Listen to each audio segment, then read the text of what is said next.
My coffee was cold and I did not appreciate that. But hello, hi, welcome. Welcome to a little sit down chitty chat. I am going to talk about all the books that I read in September. So sit down, get cozy. Let's talk about it. I'm sorry for any background noise that you may hear. The city is very loud today. People are out, people are thriving, and we're having a good time. So let's talk about some books. I had a pretty light reading month this month, which I'm saying with all kinds of caution because I still read quite a bit, but it just felt lighter. And I think it was for a number of reasons, one of which I was just really focused on school and getting back into routine. And so I didn't necessarily read as much as I wanted to, but that's okay because I still read a lot and I had a really great reading month. So let's get into it. Let's talk about these books. First and foremost on the docket, we have Everyone in This Room Will Someday Be Dead by Emily Austen. This book follows a deeply, deeply anxious young woman who is a lesbian and who accidentally gets a job at a Catholic church. The main character's name is Gilda, and she is deeply, deeply anxious about all things death. And I went into this book thinking it was going to be something different. I went into this book thinking that it was going to be funny and maybe a little bit lighthearted and heart-wrenching for sure. I was expecting there to be big emotion, but I wasn't expecting it to hit me as intensely as it did. I did not find this book that funny. It was funny, but it was heartbreaking more than anything else. I felt myself deeply, deeply triggered by the writing and by being in Gilda's head because it felt incredibly real. Anyone who has suffered from anxiety, or in my case, OCD, you know that your brain is not the most comfortable place at times. And this book made me feel like I was in my own brain during a deep spiral, and it was very uncomfortable. That's not a negative towards this book. This book was phenomenal. Go through this journey and feel this deep loneliness, and it was really, really sad, but then the end was quite cathartic, and I did indeed bawl my eyes out, and ultimately I felt comforted, but it was a very intense journey to get to that comforting place. And I don't know if I recommend this deeply. I do recommend this book. I think this book was so good, but it's just very triggering. And I wish I had known going in that it was going to be as real and raw. All of that to say, that was a definite plus because it was incredibly realistic. I felt like it wasn't trying to make anxiety quirky. It wasn't trying to make you laugh at Gilda. You were very much in her head, and I was quite sad for her throughout a lot of the book, and then in turn was quite sad for myself because it just really, really hit me in a way that I wasn't expecting, and I love that. I love that about this book. I'm so glad that I read it. I wish I own a copy of it because it's definitely going to sit on my 4 to 5 out of 5 stars shelves, my favorite shelves, because just alone the portrayal of mental illness and anxiety was phenomenal, and the overall story was great, and I really did enjoy the journey. It's definitely a character journey, and you're not entirely sure where the plot's gonna go. Yeah, it was just really good. It was really good, but it was just very triggering. So be mindful if you suffer from anxiety. It may not be the most comfortable place to be for a while, but I did read it in like 2 days, so it was quite a quick journey. I wasn't expecting such a deeply realistic portrayal of anxiety, and I really, really appreciate seeing that. So definitely a plus, definitely a top read. Actually, to be honest, all of the books this month were amazing in their own way. I had a really good reading month now that I'm thinking about it. So let's get into the next one because the next one, highly, highly anticipated. I finally read it. I finally read the OG Dark Academia novel, Donna Tartt, The Secret History. What were my thoughts?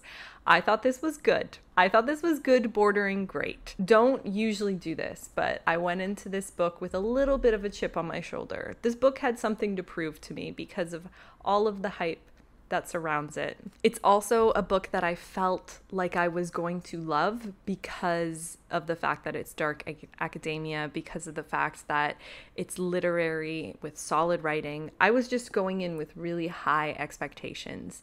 They were met. Were they blown away? I don't know, but I loved it. I really loved it, and I didn't like how much I loved it because I wanted to be like, oh, I didn't like it. I thought it wasn't that good, but it was really, really good. I felt like this book was a little bit pretentious, and I knew that going in. I knew there was going to be pretentious prose and references, and I knew I was going to feel a little bit like I was being talked down to. And when I know that going into a book, the book has to really be phenomenal for me to love it. And this book lived up to that. I hope that's making sense. If you don't know anything about The Secret History, you are essentially following a group of students who are studying Greek at an elite college in New England. And this isn't a spoiler, one of them is killed. And this is essentially the story of how that happened. There is an unraveling. It gets crazier and crazier, and I really, really enjoyed the ride. I enjoyed the writing. I thought the writing was so good. It was better than I wanted it to be because there was a little bit of pretension throughout the pages. The atmosphere was phenomenal. The first half of this book was so good, easily a 5 out of 5. I do think that the plot unraveled a little bit and it started to drag towards the second half of the book ever so slightly. In particular, I do think that there is one scene that could have been cut, but I won't spoil anything here. I also think that there were certain characters that I wasn't sure why they were considered a central plot point and or even why they existed, particularly their teacher. And I think his significance clearly went over my head. I'm not entirely sure, but those points are super nitpicky. I don't want to leave you with the impression that I didn't enjoy this book because I really did. It sits on my favorites shelf because the story, the writing, the characters, phenomenal. I just thought that the second half wasn't as good as the first half, but the first half was quite phenomenal. Really enjoyed the characters. That is to say, I really enjoyed hating them. This isn't necessarily a book where you're gonna like everybody. I don't need to like everybody. In fact, I love hating a character, but also kind of rooting for them at the same time. It's a very, very interesting headspace to be in, and when it's done well, it's done exceptionally well. So OG Dark Academia, I loved it. I am on board. I get the hype. I truly get the hype, and I'm really, really glad that I read it. Moving right along, the next book I read, I don't currently own. I borrowed it from the library on my Kobo, and that is Sharp Objects by Gillian Flynn. I was really feeling a crime thriller, but with really good, solid writing. And I was racking my brain and the internet and doing a ton of research to see like what the best crime thrillers were when I stumbled on Gillian Flynn. And I remember really enjoying Gone Girl. I really liked Gone Girl. I think it's a phenomenal book. And I've never read Sharp Objects. So I picked it up and I read it and I really, really liked it. Gillian Flynn's writing is just so good. I love the way she writes women. I love that her characters are so flawed and you really, really don't want to root for them at all. I just think that no one writes unlikable characters quite like Gillian Flynn. This book was also such a great atmosphere for this time of year. I really enjoyed being in these pages and being with these characters and just feeling the kind of cozy crime, small town thriller feel. That being said, in terms of the plot, I did predict everything, and I'm not sure if that's a good or a bad thing. I'm not really the type of reader who needs to be surprised when it comes to thrillers or crime stories. I think that whodunits in particular, I like to be surprised, but this one I felt like the twist was quite obvious early on, but I did not mind it because for me it was more about the journey of the characters and their relationships. I love a complicated mother-daughter relationship. I love that kind of representation on the page. I love stories that explore parenting and the nuances of parenting and how not all parents are great, and I think it's really interesting to see that kind of representation. There were certainly some reveals in the middle of the book in particular that I read with my mouth completely open because they were just written so well, and I really, really enjoyed this one. So highly recommend. Super glad that I read it, and it kind of made me want to go back and reread Gone Girl because I remember really enjoying Gone Girl. If you have any recommendations for books that are exceptionally written crime thrillers with great atmosphere, please put them down below because for some reason I'm just in that mood and I don't have a whole lot of crime books on my shelf, and it's not really a genre that I read a lot of, so I am really excited to pick up some more stories that are like that. Moving right along, this book was really special. This is The Book of Accidents by Chuck Wendig. I've talked about this in a vlog. I was actually reading it in a vlog, and I think I finished it up, and I loved it. But it's special because Tom and I actually read this book together. Tom is my husband, in case you're like, who's Tom? I always do that. I never call him my husband. But Tom and I read this together, and he really, really enjoyed it. He read it first, and then I read it after him, and I also equally really, really enjoyed this. This was such a ride. It was such a journey. It is my first experience with Chuck Wendig, and it will certainly not be the last, because while I was able to predict everything in Sharp Objects, this book, I had no idea where the story was going, and it just kept getting bigger and bigger and bigger, and I really, really liked that. This is the type of story where you think it is just a cozy, haunting book about a family, and it just grows into so much more and becomes so much bigger, and I was down for the ride, and you kind of have to be in a story like this. The characters were so good. I love horror. I read a lot of it, and I also watch a lot of it. I love spooky stories so much. They are my favorite. Some of my favorite ones have this amazing balance between feeling super nostalgic but also new and exciting. And in my humble opinion, this book strikes that balance easily and happily. There's the nostalgic factor of a spooky atmosphere and a haunted home and a family and a small town, and yet there's so much new and exciting things explored in this story that I'm officially a Wendig fan, and I am going to read all of his other books. Immediately after reading this, we looked up his book list and started thinking about the next Wendig that we were going to read, and that is Wanderers. I really am excited for that. That one is comped to The Stand by Stephen King. And I'm really excited because I liked his writing. I liked the way he built characters. And again, the plot of this one just kept going, and I was on board for it the entire time. I read this book in like a weekend. It's just the type of book that I just did not want to put down. Last but most certainly not least, let's talk about it. I'm going to try so hard not to spoil. I'm not going to spoil. I'm not going to spoil this, but I want to talk about it because a massive thing has happened in this household, and that is that I've finally, after years, finished the Six of Crows duology. It's going to be really hard to hold both of these books. I read Six of Crows many years ago. I'm not even sure how many years ago at this point, but it was at the very beginning of my YA fantasy obsession.